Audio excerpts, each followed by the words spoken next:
শেখ হাসিনার বিরুদ্ধে আদালত অবমাননার অভিযোগ, ফরেনসিক প্রমাণ মেলে বিতর্কিত অডিওর।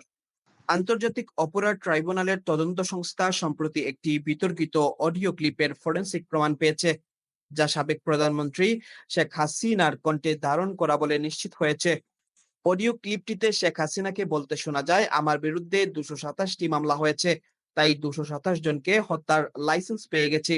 এই অডিও ক্লিপটি সামাজিক যোগাযোগ মাধ্যমে ছড়িয়ে পড়ার পর ব্যাপক বিতর্ক সৃষ্টি হয় এবং এর ভিত্তিতে আন্তর্জাতিক অপরাধ ট্রাইব্যুনালে আদালত অবমাননার অভিযোগ দায়ের করা হয়েছে। চিফ প্রসিকিউটর মোহাম্মদ তাজুল ইসলাম জানিয়েছেন, তদন্ত সংস্থা ফরেনসিক পরীক্ষার মাধ্যমে নিশ্চিত হয়েছে যে এটি শেখ হাসিনার কণ্ঠস্বর। অডিওটি ছড়িয়ে পড়ার পর থেকেই বিভিন্ন মহল থেকে এর প্রেক্ষিতে অভিযোগ উঠেছে এবং এ বিষয়ে ট্রাইব্যুনালের তদন্ত চলমান রয়েছে।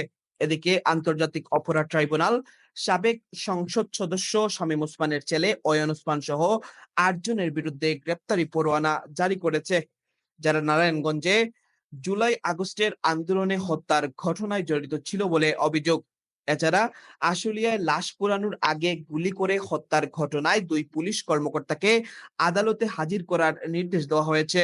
এছাড়া গত বছরের ৫ আগস্ট ছাত্র জনতার অভ্যুত্থানে আওয়ামী লীগ সরকার ক্ষমতাচ্যুত হওয়ার পর শেখ হাসিনা ভারতে পালিয়ে যান। জাতিসংঘের হিসাব মতে অভ্যুত্থানের সময় হাসিনা সরকারের নিরাপত্তা বাহিনী ও দলের সশস্ত্র ক্যাডারদের হামলা সহ সহিংসতায় ১৪০০ মানুষ নিহত হন। এ ঘটনাগুলোর বিচার প্রক্রিয়া বর্তমানে চলমান রয়েছে, যেখানে শেখ হাসিনা সহ তার সরকারের অনেক সদস্যদের বিরুদ্ধে গণহত্যার অভিযোগ আনা হয়েছে।